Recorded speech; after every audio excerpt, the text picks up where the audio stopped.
यह गांव प्रकृति की गोद में बसा हुआ था। चारों ओर हरे भरे पेड़, मधुर बहती नदी और पंछियों की चहचहाहट इस गांव को किसी स्वर्ग से कम नहीं बनाती थी। इस गांव में 3 भाई रहते थे, रघु, भीमा और शिवा। इन तीनों भाइयों के माता पिता का देहांत बहुत पहले हो चुका था।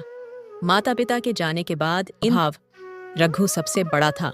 वह गंभीर स्वभाव का, बुद्धिमान और शांत चित्त व्यक्ति था। उसे खेती बाड़ी में गहरी रुचि थी। वह खेतों को नए तरीके से उपजाऊ बनाने की सोचता रहता था। भीमा मंझला भाई था। उसका शरीर विशाल और ताकतवर था।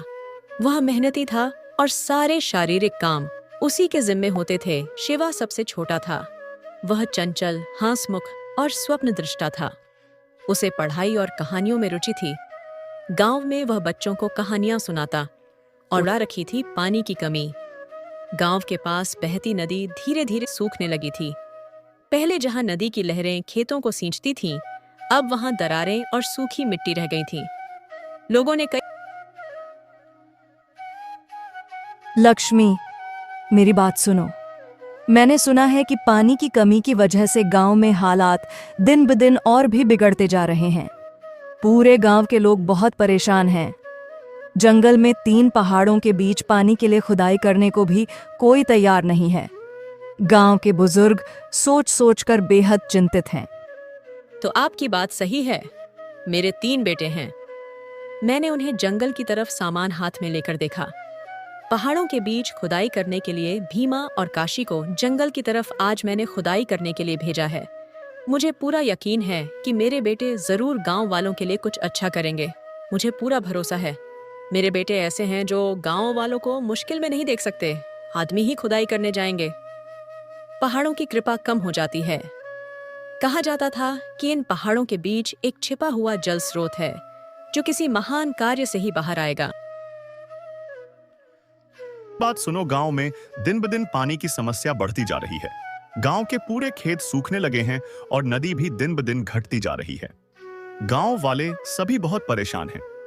सारे बुजुर्ग, महिलाएं, जानवर और परिंदे सभी पानी न मिलने की वजह से बहुत बीमार पड़ गए हैं। अब हमें की बात तो सही है। बहुत मुश्किल हाल में है।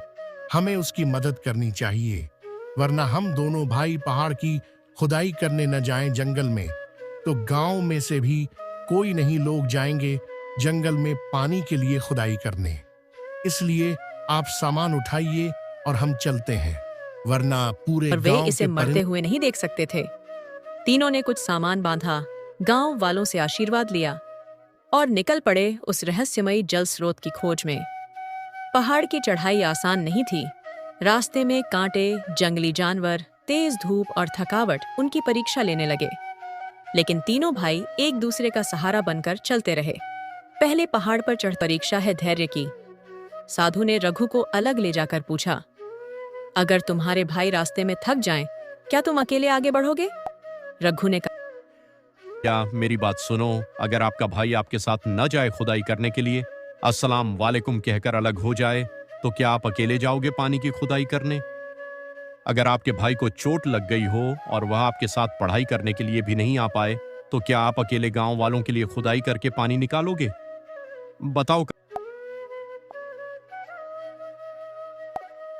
शिवा को एक आप ऐसी बात मत करें। मेरे बड़े भाई काशी को कुछ नहीं होगा। मैं अपने भाई के साथ ही जाऊंगा 3 पहाड़ों के मुहाने से पानी निकालने के लिए। पानी की परेशानी बढ़ती जा रही है भोजपुरी गांव में। नदी में अगर पानी नहीं आया तो मैं वापस घर नहीं आऊंगा।